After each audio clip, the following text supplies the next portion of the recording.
Best varicose wines చికిత్సనే పొందండి. నొప్పి లేని చికిత్స కోసం సంప్రదించండి ఎబిస్ హాస్పిటల్. నమస్తే రమగారు. నమస్తే జయ. రమగారు, మాఘమాసం. ఈ మాసంలో అనుసరించాల్సిన విధి విధానాలు. బోల్డని ఆ, మాఘం పుష్యమాసం అవ్వంగానే సంక్రాంతి పండగ వెళ్ళేసరికల్లా ఇంచుమించు ఓ వారం 10 రోజుల్లో అలా వచ్చేస్తుంది. మాఘము సౌరమాసం, సూర్య సంబంధమైన మాసం. ఉమ్, ఇప్పుడు సూర్యారాధన విశేషమైన ఫలితాన్ని ఇస్తుందట. మాఘంలో వచ్చేటువంటి ఆదివారాలు, మాఘంలో వచ్చే సప్తమి, మాఘంలో వచ్చే రేపు చతుర్దశి, మన మహాశివరాత్రి కూడా విశేషంగా చెప్పుకుంటాం. మాఘంలోనే భీష్మ ఏకాదశి వస్తుంది. పర్వదినాలు అత్యద్భుతమైనవి ఉన్నాయి. ఈ మాఘంలో ఏంటంటే కార్తీకంలో చేసినట్టుగానే మాఘంలో కూడా ఏమన్నా పొద్దున్నే స్నానం చేయాలి. ఉహుం, కార్తీక స్నానం సూర్యోదయాత్ పూర్వం, అవును. ఇది సూర్యోదయం అవగానే చేయటం. మాఘమంతా మనం సూర్య దర్శనం చేస్తే విశేషమైన ఆరోగ్యం లభిస్తుంది. మాఘ పురాణం కూడా చాలా బాగుంటుంది. ఉమ్, మాఘ పురాణం అవును. బాగుంటుంది, చేసాం కదా మనం. చేశాం కదా. మాఘ పురాణం వినడం కూడా మంచి విశేషమైన ఫలితాన్ని ఇస్తుంది. ఇప్పుడు ఏంటంటే సూర్యుడు నిన్నటి నుంచి, మనం ఎప్పటి నుంచి, మకర సంక్రమణం నుంచి కొంచెం తన- భూమికి దగ్గరగా వస్తాడు. ఉమ్, దగ్గరగా రావటం, అవును. ఉత్తరం వైపుకి వాలి మనకి ఉదయించటం, తేజరిల్లటం, ఉమ్, ఉమ్, సౌరశక్తి పెరగటం మొదలు పెడుతుంది అనమాట. భూమికి కొంచెం దగ్గరగా వస్తాడు. ఓకే. ఇలాంటప్పుడు గనక మనం సూర్యారాధన చేస్తే ఆరోగ్యానికి మంచిది, ఉమ్, ప్రకృతికి మేలు చేసే ఆరాధన ఏంటంటే సూర్యారాధన. సూర్యుడు ప్రత్యక్ష నారాయణ స్వరూపం కదా. అవును, అవును. ఇప్పుడు మనం మామూలుగా చెప్పుకుంటాం సృష్టి స్థితి లయకారకులు. సృష్టికారకుడు బ్రహ్మ, స్థితికారకుడు విష్ణువు, లయకారకుడు శివుడు. స్థితికారకుడు అంటే విష్ణువు ఏం చేస్తాడు, మనని కాచి కాపాడతాడు ఉమ్, కదా. ఆ కాచి కాపాడే దాంట్లో మనకి ఆహారాన్ని ఇవ్వడము, ఆరోగ్యాన్ని ఇవ్వటం అనేది ఒక ప్రత్యేకమైన సెషన్ కదా, ఒక ప్రోగ్రామ్. అవును. ఆ ప్రోగ్రాంకి అధిపతి సూర్యుడు. సూర్యుడి వల్లే మనకి పంటలు పండుతాయి, సూర్యరశ్మి వల్లే ఆరోగ్యం, సూర్యుడి వల్లే మన రోజు, మన దినం గడుస్తుంది కదా. ఏ దినం, అనుదినము మనకి సూర్యుడు కనపడాల్సింది. అవును. ఏ రోజున సూర్యుడు లేడో ఆ రోజున చీకటిగా ఉంటుంది జీవితం. సూర్యుడు లేకపోతే పచ్చదనం లేదు, అవును. పచ్చదనం లేకపోతే పంట లేదు, పంట లేకపోతే తిండి లేదు, తిండి లేకపోతే మనిషి లేడు. ఇంకా సైకిల్ కదా ఇదంతా. అవును, అవును. సో ఇప్పుడు వచ్చేటువంటి సూర్యుని ఆరాధించడం చాలా విశేషమైంది. మాఘంలో ప్రత్యేకంగా మామూలుగా మనకు ఆదివారాలు, సప్తమి తిథులు సూర్యుడికి సంబంధించినవి. రవివారం అంటాం ఆదివారం అవును. కదా, సండే. ఉమ్, సండే కాబట్టి ఈ ఆదివారం నాడు, మామూలు ఆదివారాలు ఎట్లా చేసుకుంటాం మనం, మామూలు అది మన ఆట విడుపుగా ఉంటుంది. మాఘాదివారాలు పర్వదినాలు. ఉహుం, ఈ మాఘపు ఆదివారం రోజున తప్పకుండా సూర్యుడిని నమస్కరించటము విశేషంగా, తర్వాత సూర్యుడి కోసం పాలు పొంగించటము, సూర్యుడికి సంబంధించిన స్తోత్రాలు చదువుకోవటం. ఆ రోజు నియమం ఏం చెప్తారంటే స్త్రీ తైల మధు మాంసాన్ని వర్జయేత్ అని. ఓకే. బ్రహ్మచర్యం చేయాలి, తైలం మానేయాలి, ఆహా, నూనె మానేసి నేతితోటి వంట చేసుకోవాలి. ఓహో. మధువు మాంసము కూడా పనికిరావు. ఏదైనా తాగటం కానీ మాంసాహారం కానీ నిషేధించబడింది.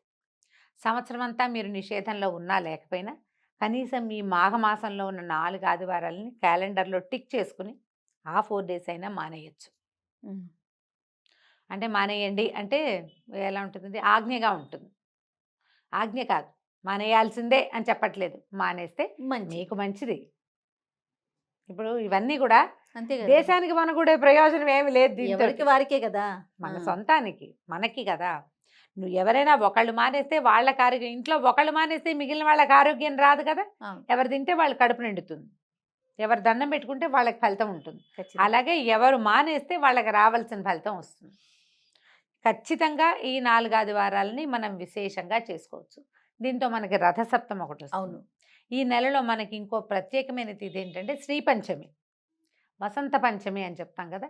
మాఘంలో వచ్చేటువంటి 5వ రోజు ఈ పంచమి నాడే సరస్వతీదేవి జన్మదినం అని చెప్తారు.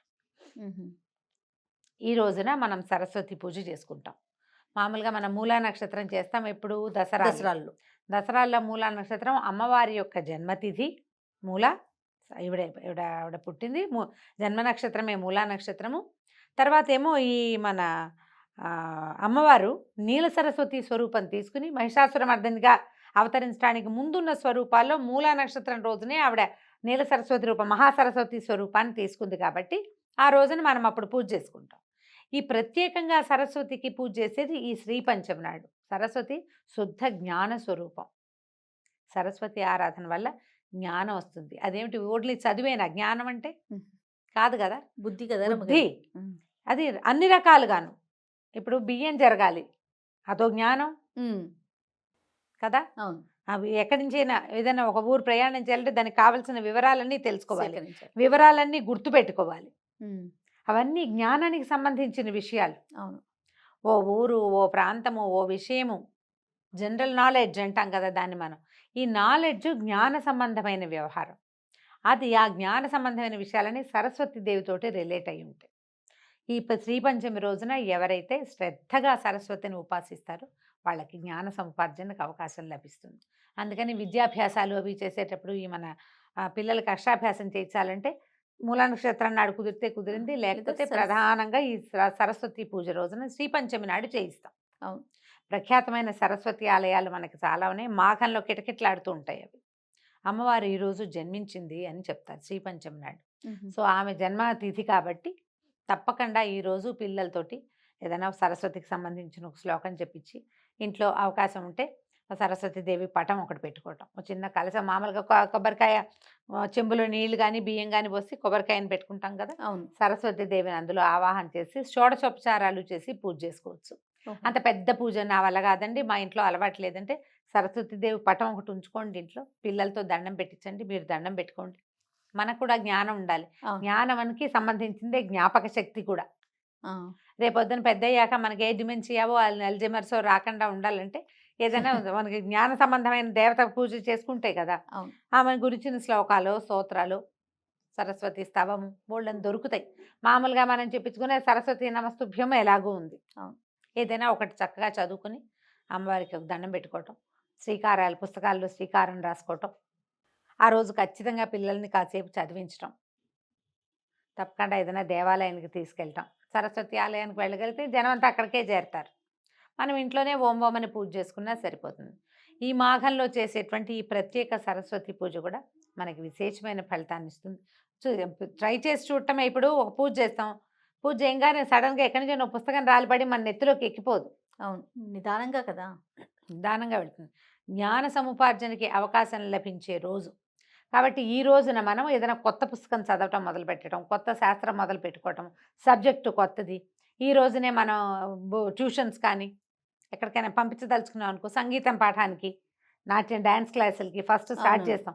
అది ముహూర్తానికి ఇంకా వాళ్ళ నక్షత్రము అవి చూసుకోకర్లా. శ్రీ పంచమి నాడు కొత్త పాఠం మొదలు పెట్టేసుకోవచ్చు. శాస్త్ర విద్య ఏదైనా లాంగ్వేజ్ నేర్చుకోదలుచుకున్న వాళ్ళు కూడా ఈ రోజున ఇక ముహూర్త నియమం లేకుండా చేసేసుకోవచ్చు. మాఘమాసం ప్రధానంగా సూర్యుడు.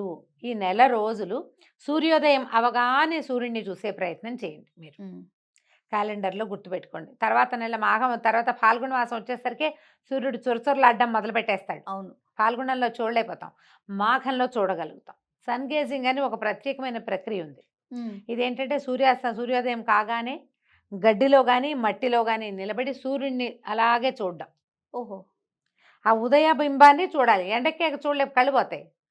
ఉదయ బింబమే ఎంత మంచిదో కంటికి ఒంటికి కూడా. చాలా సమస్యలు తీరుతాయట. అంతసేపు చూడకపోయినా సూర్యుడికి లేచి స్నానం చేసేసి దండం పెట్టుకోవాలి.